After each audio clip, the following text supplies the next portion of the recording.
내 인생의 그대로 올라가자. 오늘 말씀의 제목은 신앙의 본질인데 부제목으로 야곱이 경험한 하나님을 통하여 저와 여러분의 신앙의 본질을 조금 찾아보고 찾아가는 여정으로 나아가려고 합니다. 여러분, 신앙은 뭐라고 생각하십니까? 저와 여러분이 이 자리에 함께 앉아 계시는데 여기 앉아 계신 성도님들의 신앙은 각약의 모양으로 다 다릅니다. 앞에 앉아 계신 분, 중간, 뒤, 목사, 권사, 장로님, 여기 계신 모든 분들이 살아온 인생의 모양에 따라 그 신앙의 모습이 다르다는 거예요. 우리는 다음 주에 한 해의 절반을 인도하신 하나님의 은혜를 기억하며 맥주감사 주일을 지내는데 여러분, 그 인생의 신앙의 경험을 통하여 저와 여러분이 고백되어지는 것 중에 가장 중요한 게 뭔지 아십니까? 감사입니다.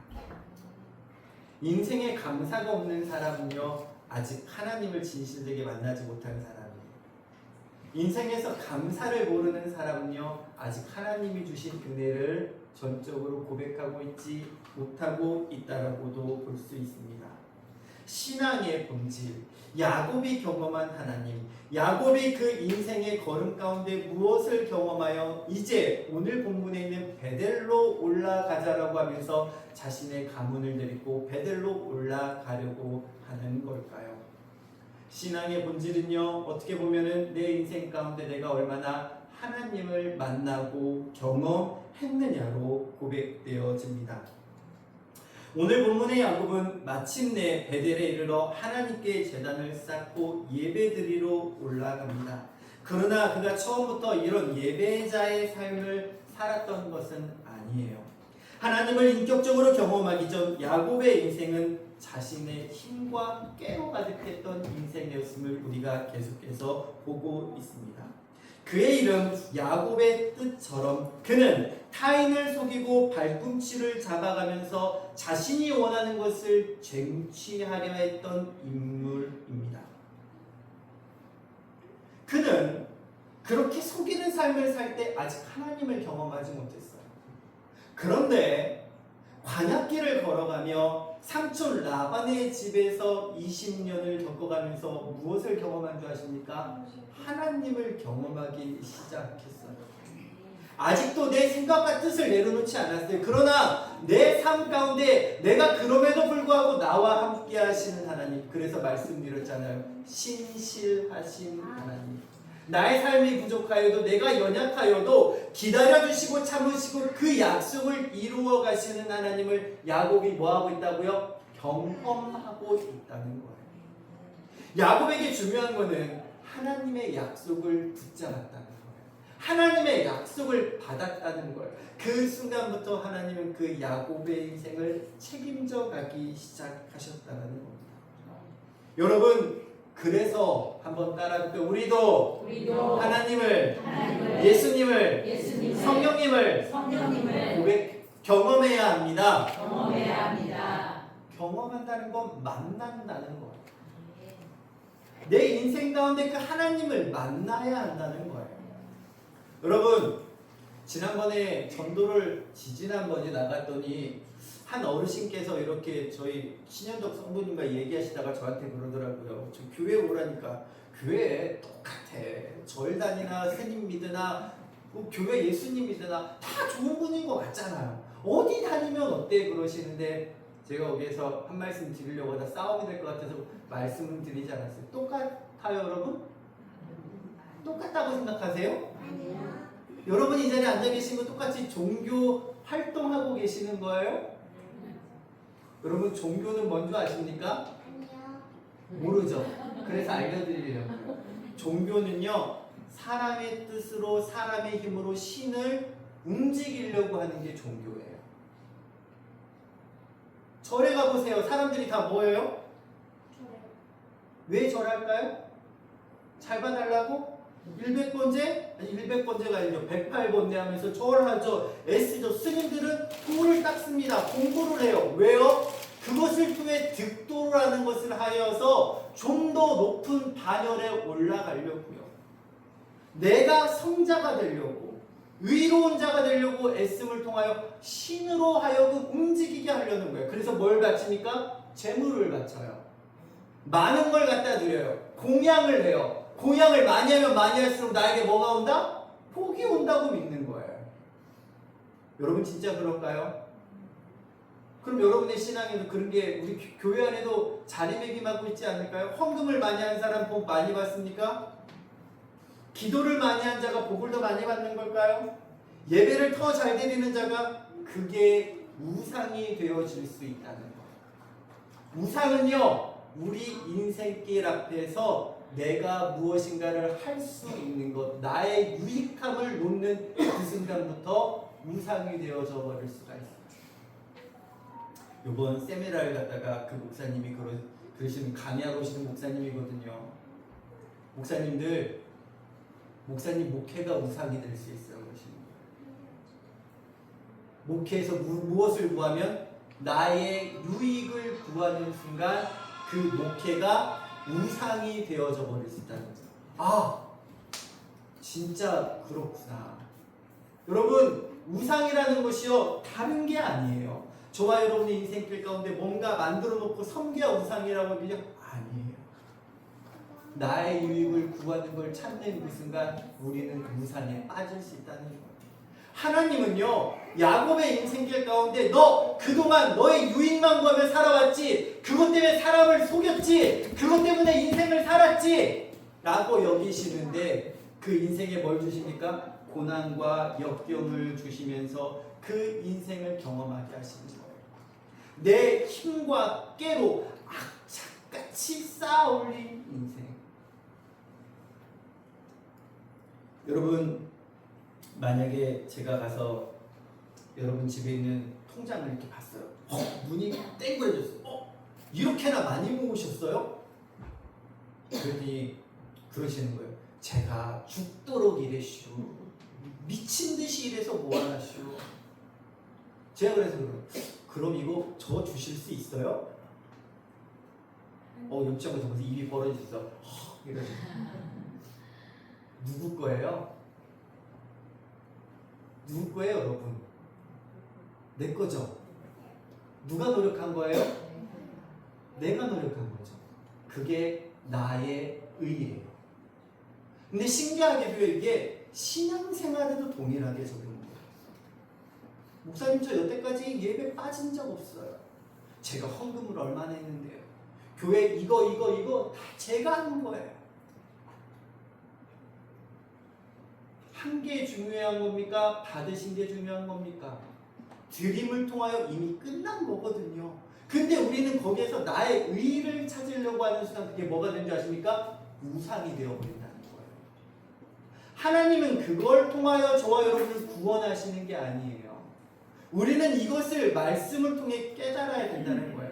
내 힘과 깨로 야곱이 악착같이 쌓아 올리려고 그랬는데 어떻게 됐습니까? 다 실패했어요. 왜요? 피눈물 흘리는 20년 동안 내가 내 힘과 능력으로 될 것 같았는데 라반이라는 나보다 더 높은 사람이 나타났어요. 나보다 더 잘 속이는 사람, 내가 어쩔 수 없는 사람이 나타나서 나를 계속 짓밟는 거예요. 야곱이 어때요? 무너지기 시작했어요. 속이는 자였던 내가 도리어 속임을 당하는 자가 되었던 거예요. 근데 그거 아십니까, 여러분? 다 같이 한번 노란 글씨 한번 읽어볼까요? 시작! 그러나 하나님의 거룩한 훈련이었습니다. 20년 쉬울까요? 어려워요, 여러분. 근데 여러분 그 시간 견뎌내셨잖아요. 이겨내셨잖아요. 훈련의 시간을 견뎌냈으면 훈련에 뭐가 있어야 되는 줄 아십니까? 결과물이 있어요. 하나님을 만나고 경험했다면 그 하나님이 어떠한 분이심을 믿는가를 내 삶 가운데 고백하는 믿음의 고백, 그게 우리에게 있어야 한다는 거예요. 야곱이 고백합니다. 환난 날에 응답하신 하나님이라고요. 오늘 본문 가운데 그래요. 환난에 응답하시고 동행하시는 하나님. 오늘 본문 1절에 하나님은 야곱에게 말씀하십니다. 가장 외롭고 두려운 길에서 언제나 함께 걸으시던 그 하나님을 야곱이 고백하는 거예요. 여러분 한번 보세요. 어떤 소년이 바닷가에서 열심히 모래성을 쌓았어요.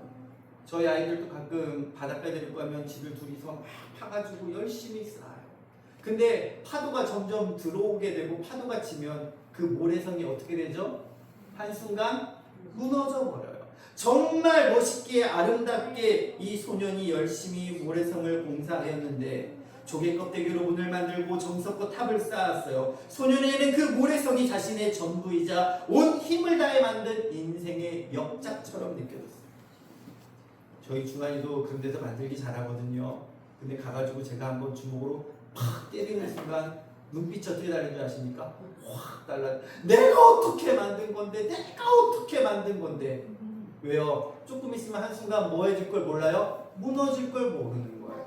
내가 어떻게 만들었는데? 내가 어떻게 만들었는데? 그런데 갑자기 큰 파도가 칩니다. 한순간 모래성을 쓸어버렸어요. 소년이 울부짖을 법한데 소년은 잠시 멍하니 바다를 바라보더니 이내 환하게 웃으며 아버지의 손을 잡고 집으로 걸어가는 모습을 상상해 보세요. 이 소년은 왜 웃을 수 있었을까요? 모래성이 한순간 사라진다는 것을 알았고 아버지의 손을 붙드는 것이 나를 붙드신 아버지의 손을 잡는 것이 그 무엇보다 좋았다는 것을 알고 있어요. 자신을 안전하게 집으로 데려다 줄 아버지의 손을 잡고 있는 것이 그 아이에게는 내가 쌓아올린 모래탑이 무너지는 것보다 더 소중했다는 겁니다. 야곱의 인생도 이와 같은 것 같아요.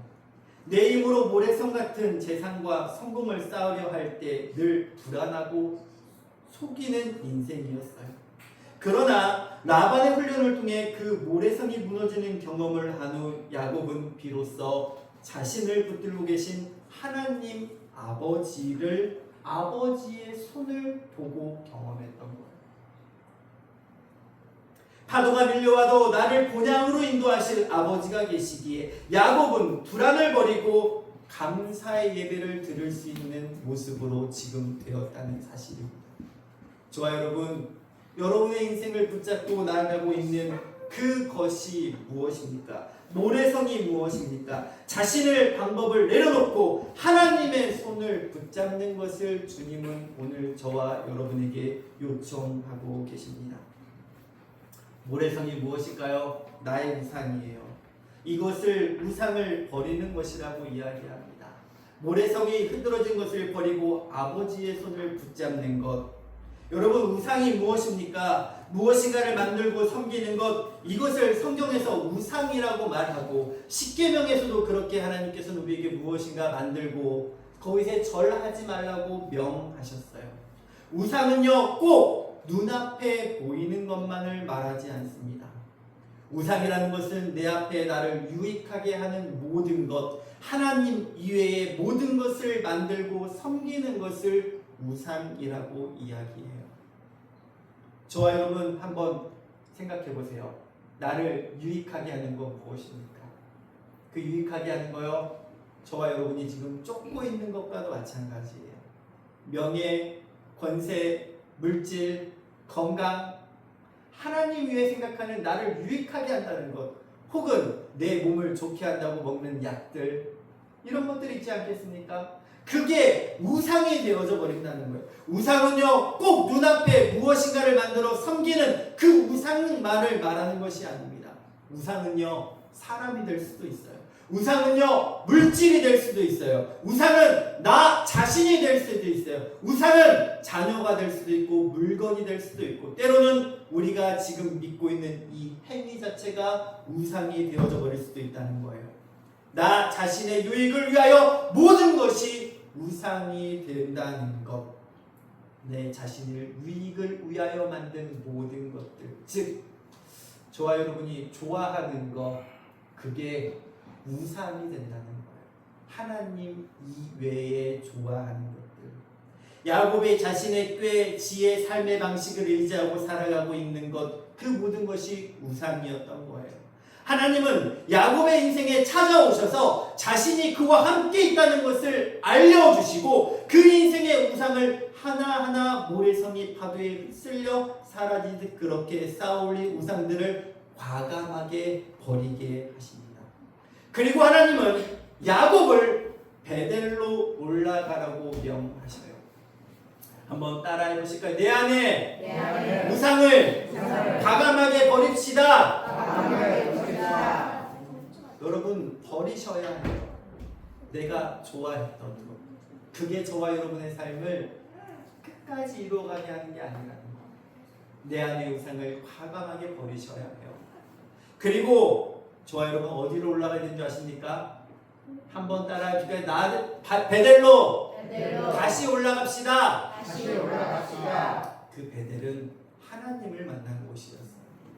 야곱이 아버지 집을 떠나 광야에서 돌 베개를 베고 잠을 자다가 하나님이 오르락내리락 하시는 그 모습을 뵀던 그곳에 다시금 이제서야 20년이 지나고 가나안 땅에 왔지만 그곳에서도 대략 10년 정도의 시간을 보내다가 그제서야, 왜냐하면 이 말씀 전에 무슨 일이 있었냐 하면 야곱의 딸 레아가 이방 족속 히위 족속의 족장에게 강간을 당하는 사건이 벌어집니다.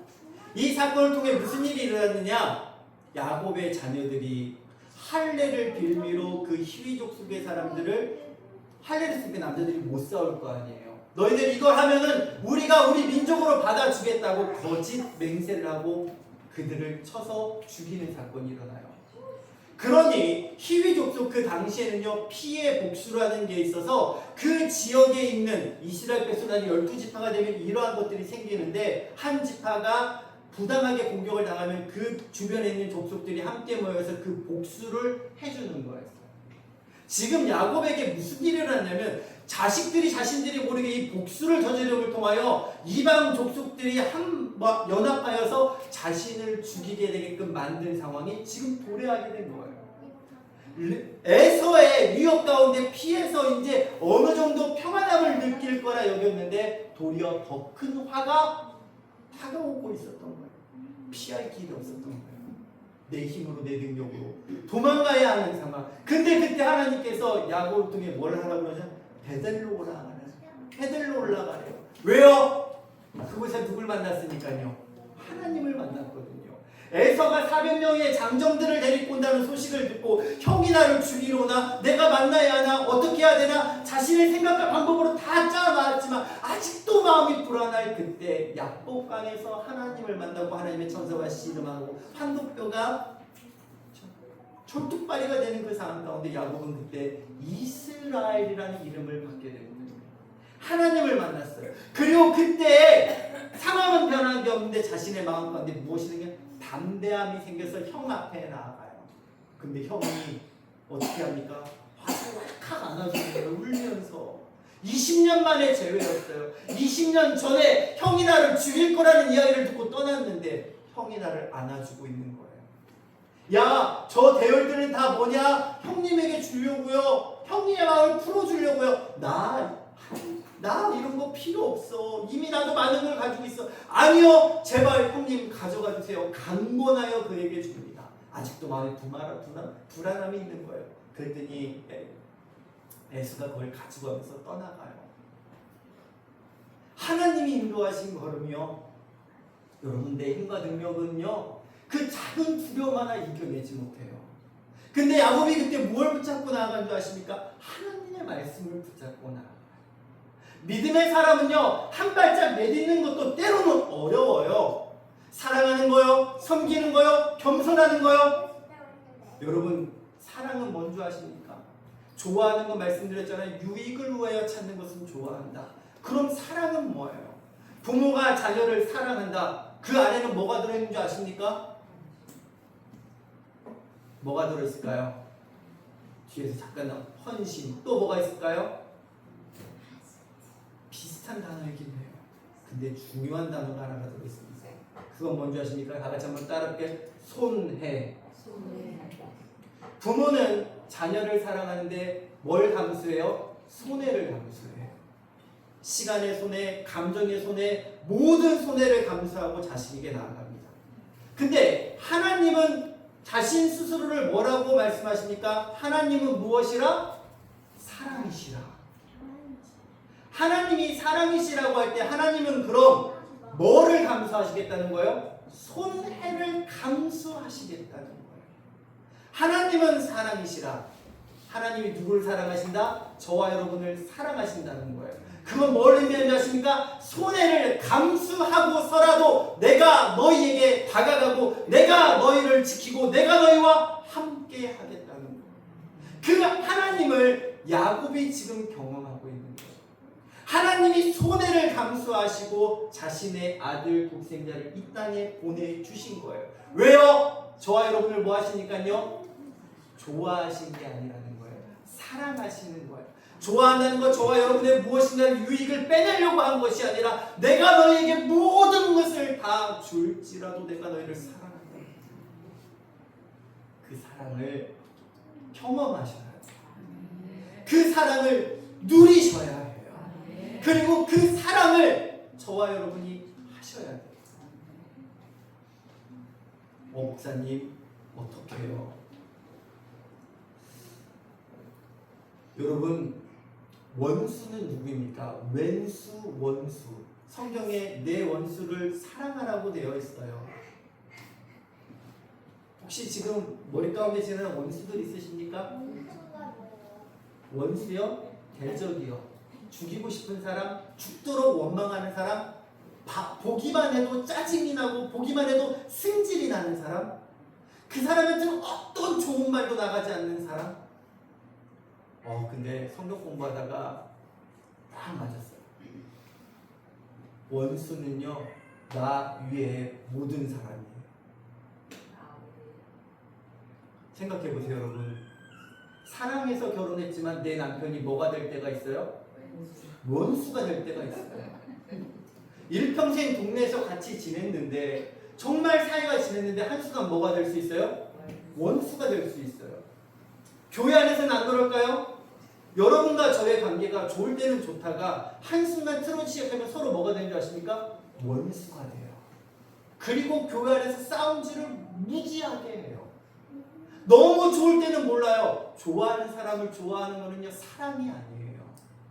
사랑은요, 좋아할 수 없는 대상을 사랑하는 게 사랑이라고. 그 사랑이 누구의 사랑인 줄 아십니까? 하나님의 사랑이에요. 근데 그 하나님께서 우리에게 뭘 요청하셔요? 그 사랑을 하라고 요청하고 계시는 거예요. 서로 사랑하라. 서로 좋아하라가 아니에요. 좋아라 그래서 뭔지 아세요? 너희들 서로 유익만 보고 유익 없을 때 그냥 버려. 그게 좋아하는 거예요. 그럼 따지고 보세요. 세상 사람들 다 좋아하는 거예요. 이익이 없으면 만나지 않아요. 이익이 없는 곳에 가지 않아요. 이익이 있으니까 가요. 야외를 갔다 왔어요. 요번에는 회비를 공지 안 해드렸는데 지난번에 갔더니 3만원 내라고 그랬더니 권사님들 장로님들 5만원씩 내더라고. 목사님 부족한 것 같은데 더 낼게요. 좋아하는 단체는요, 그 안에서 이익을 취하는 거예요. 딱 적당히 해가지고 여기에서 얼마 정도 이익을 내야지. 저는 근데 가는 모임이 그렇게 되길 원하지 않아요. 어제는 3만원씩 내셨어요. 아무것도 안 내면 못 가니까 부담스러워 하시니까 최소한의 금액으로 밥값만 25,000원, 26,000원이 나가는데 더 내야겠죠. 목사님 딱 봐도 권사님, 목사님 부족한 거 아니에요? 부족한 거 아니에요? 아니요. 채워주시는 성별들이 있어요. 그리고 모자란 거? 네, 교회에서 충당하면 돼요. 근데 그럼 또 옆에서 얘기하는 목사님 그럼 가는 사람만 그렇게 되면 어떡해요? 왜 이야기를 그렇게 하냐고요.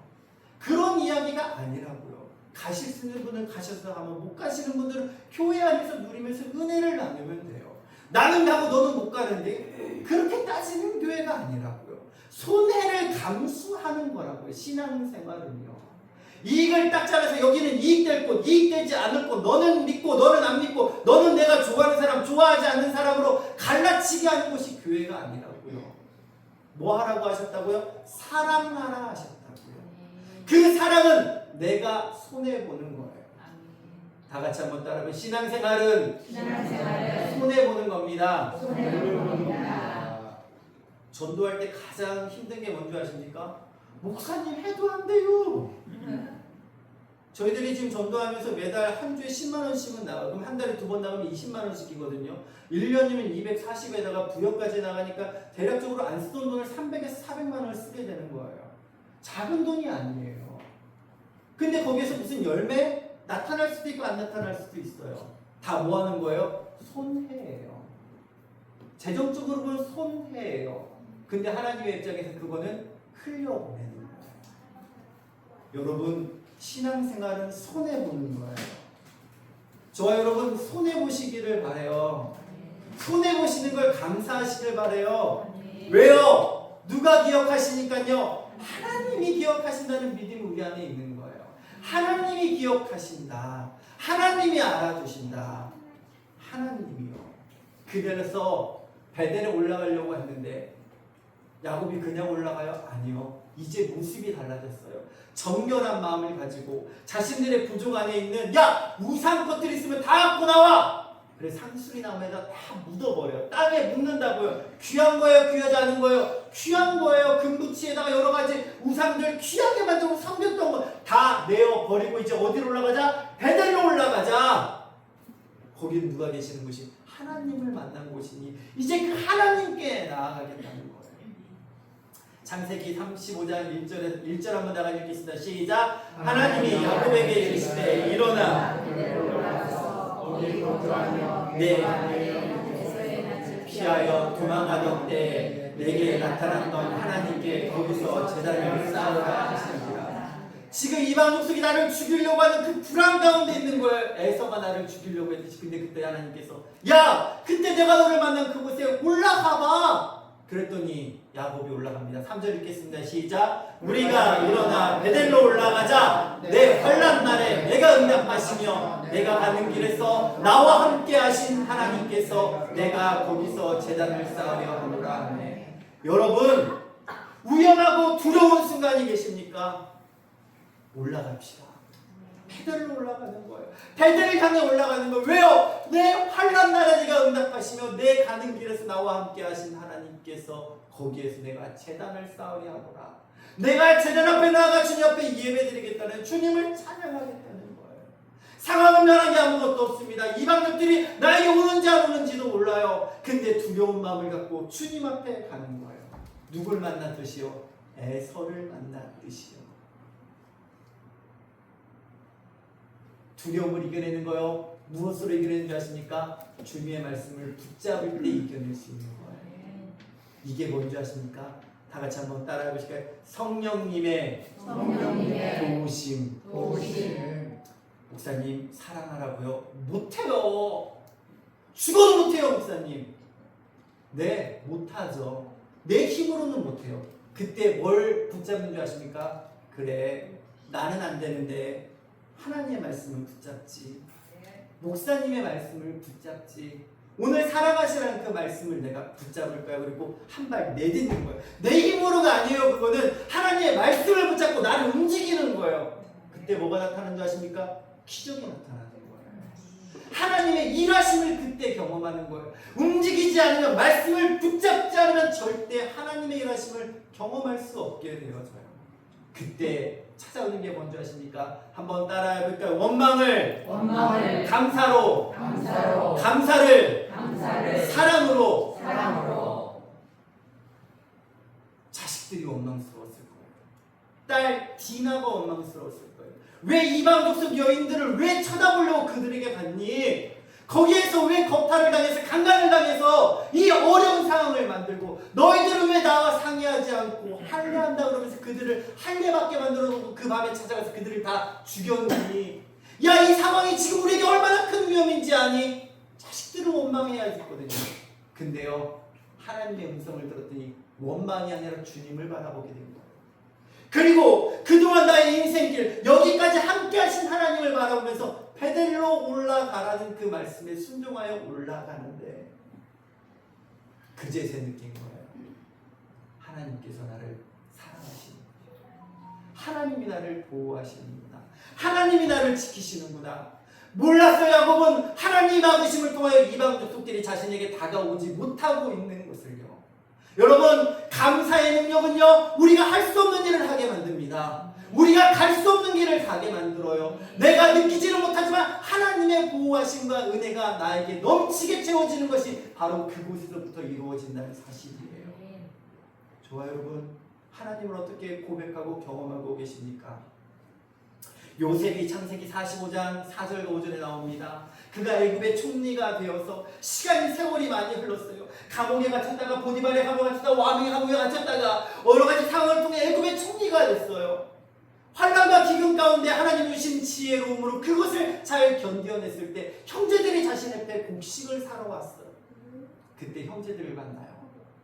4절 말씀을 읽을까? 시작. 요셉이 형제들에게 이르되 내게로 가까이 오소서. 그들이 가까이 가니 이르되 나는 당신의 요셉이니 당신이 애굽에서 판 자라. 5절이요. 당신이 나를 이곳에 팔았다고 해서 근심하지 마소서. 한탄하지 마소서. 하나님이 생명을 구원하시려고 나를 당신들보다 먼저 보내셨나이다. 뭐가 있는 거예요? 얼마나 억울했을까요? 근데 그 억울함이, 원망이 하나님의 사랑을 견하는 순간 감사가 됐고, 여러분 20년 전에 일이라고 해도 생각해보세요. 나를 팔고 죽게 놔두고 내가 고생하다 여기 왔는데, 요셉의 삶 가운데 고생의 단어가 있는 게 아니라 하나님의 인도하심이라는 단어가 있었다는 거예요. 내 환경과 상황이 어떠할지라도 하나님이 그곳에 함께 하시니 나에게 뭐가 넘친다? 감사가 넘치는 삶이 되었던 거예요. 감사가 있었기에 이렇게 된 거예요, 여러분. 감사가 있을 때 사랑하게 돼요. 감사가 있을 때 품게 돼요. 저와 여러분 한번 따라하며 감사합시다. 감사합시다. 내 힘으로 안 돼도 말씀 붙잡고 감사합시다. 원망을 버리고 감사합시다. 감사함으로 사랑합시다. 그게 여러분 우리의 삶 가운데 하나님을 만난 경험이 되길 간절히 소망해요.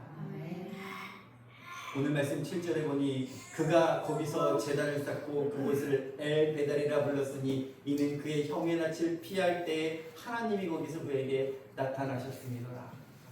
베델로 왜 올라가야 되냐고요? 거기에서 주님께서 피하게 하시기 때문이고 그곳에서 주님의 은혜를 경험하게 하시기 때문입니다. 말씀을 마치겠습니다. 신앙이라는 것은요, 내가 경험한 하나님께 반응하는 것이에요. 어떠한 하나님을 경험하느냐에 따라서 그 신앙이라는 것을 설명하는 단어와 저와 여러분의 인생의 정체성이 달라집니다. 하나님을 만나십시오. 예수님을 만나십시오. 성령님의 인도하심을 구하십시오. 어떻게 만나느냐고요? 네, 말씀을 들음을 통하여, 들었다는 것은 하나님이 주신 은혜이니 그 말씀을 붙잡고 살아내는 것, 살아낼 때 성령님의 도우심이 임하게 되는 줄 믿습니다. 그래서 우리의 고백은 지나온 모든 길이 은혜라는 거예요. 여러분 돌아보세요. 저와 여러분의 있는 통장에 있는 것들 내 힘과 노력입니까? 하나님의 은혜가 아니었으면요, 한순간에 다 날아갈 수 있는 건 아닙니까? 언제 어디서 누가 어떻게 해도 날아갈 수 있는 거 아니에요? 근데 그것만 의지하고 붙잡고 살아가지 마시라고요. 하나님을 더 붙잡으시라고요. 그 은혜 안에 나오는 것이 바로 최고의 감사입니다. 맥주감사 주일입니다. 상반기를 마치고 다음 주에 주일을 준비하는데 그 감사의 마음으로 예물도 한번 준비해 주세요. 감사를 담아서요. 감사를 담아서. 환난날에 응답하신 하나님이 여러분의 남은 여정도 늘 동행하실 것이라는 그 믿음, 그것을 붙잡으며 한순간에도 승리하시기 간절히 소망해요. 하나님은 지금도 저와 여러분과 함께 하십니다. 아브라함, 이삭, 야곱, 요셉에게만 함께 하셨던 게 아니라 저와 여러분을 사랑하시길 통하여 모든 손해를 감내하시고 예수님을 이 땅에 보내주셨다니까요. 그 사랑받은 저희들이 왜 사랑하지 못하겠습니까? 함께 그 사랑을 누리며 이 한 주간에도 힘내어 나아가는 저와 여러분 되시길 간절히 소망해요. 여러분